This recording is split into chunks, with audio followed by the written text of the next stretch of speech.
Fear doesn't always live in old mansions or graveyards. Sometimes it waits behind the blinds across your street, quiet, patient, ordinary. I learned that after collecting dozens of midnight calls from people who swore they'd seen someone watching them. This file is the one that still keeps me awake. Case 1, the house across the street. I moved into Cedar Lane a few years back, safe neighborhood, good neighbors, nothing out of the ordinary. The house directly opposite mine had been vacant for months. Real estate sign out front, windows covered in dust. Or so I thought. Around 2 a.m., while editing footage for a case, I noticed a light flicker through my window. One upstairs bulb in the empty house had come on. At first I assumed squatters, but the movement was rhythmic. A figure pacing from wall to wall. Too tall to be a kid. Too deliberate to be random. I grabbed my camera, zoomed in, and waited. The figure stopped mid-stride, turned toward me, as if it knew I was watching. Curtains dropped. Light out. The silence that followed felt like a held breath. Next morning, I crossed over.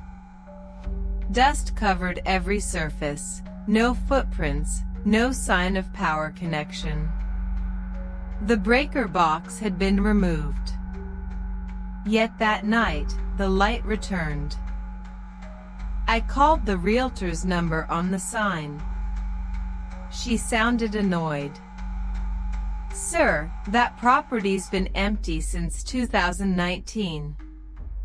The wiring was stripped years ago." I didn't sleep again that week. When the house finally sold, the new owners asked if the street ever had power outages, because every night at 2 o'clock exactly, their upstairs light switches on by itself. Files like that don't close. They wait, quietly, for someone new to notice. But the next case was louder, harder to ignore. It started with a knock that never should have happened. Case 2, the knock that wouldn't stop. Dana worked late shifts at a diner. Most nights she got home around 1:30 a.m., cooked noodles, and scrolled her phone until sleep took her. One Thursday, just as she set her keys down, there was a soft knock, 3 taps, then silence. She checked the peephole. Empty walkway. She waited. Another knock, slower, heavier, exactly the same rhythm. This time she flicked on the porch light and pulled the chain lock across. "Hello?" No answer. Just the faint creak of the metal railing as if someone stepped back. She told herself it was teenagers. Went to bed with the TV on. At 3:17 a.m. she woke to the same pattern, 3 knocks, but now from the back door that opened onto the small patio. She froze, phone in hand, ready to dial 911. The glass pane vibrated slightly, as if someone's knuckle pressed, testing it. Then nothing. Police came 20 minutes later. No footprints, no sign of entry, no damage.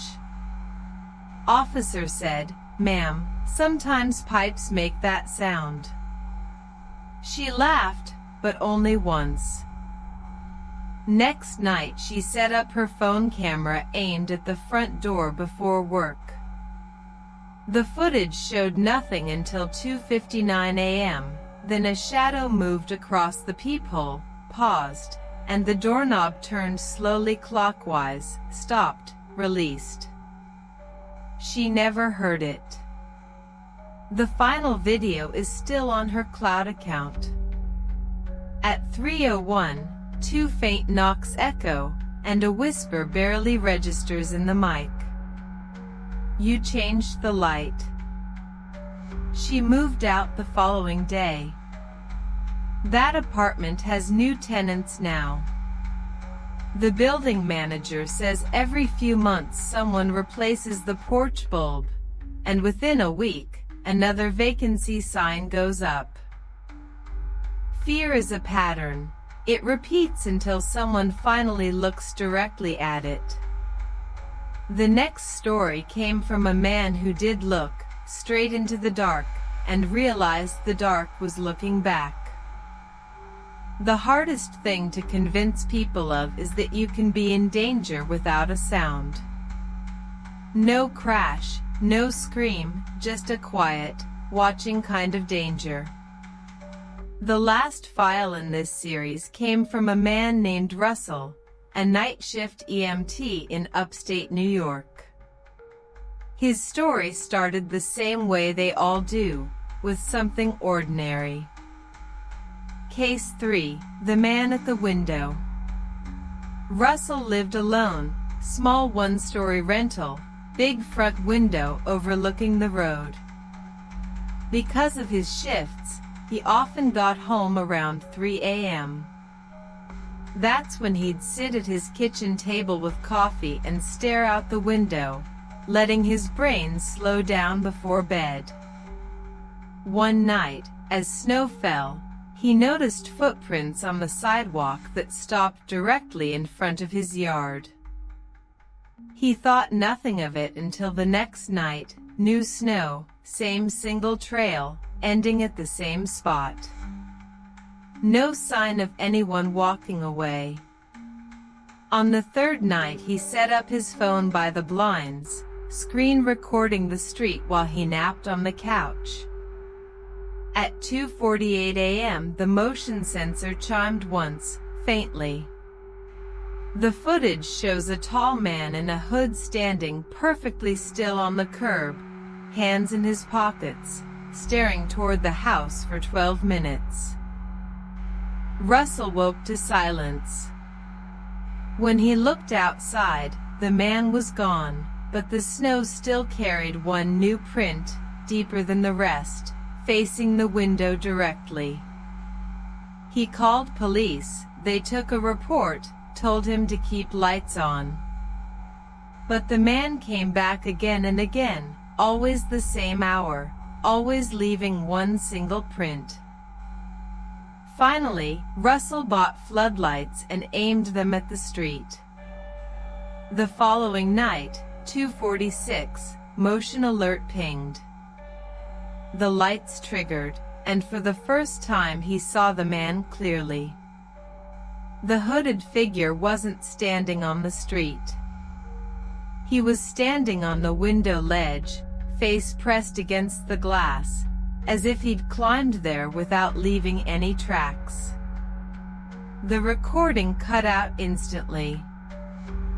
Russell quit his job, moved 2 states away. Months later, his old landlord sent him a message. "We've been trying to replace that front window.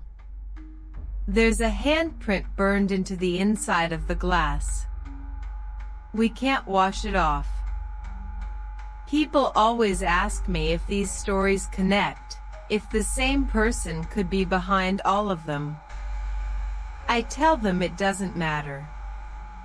Because the pattern's the same everywhere. You see a light that shouldn't be on.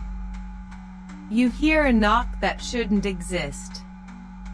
You feel a gaze when no one's around.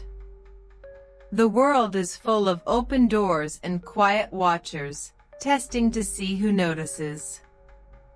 And if you ever hear a knock in the middle of the night, just once, just twice, don't answer. They never knock twice.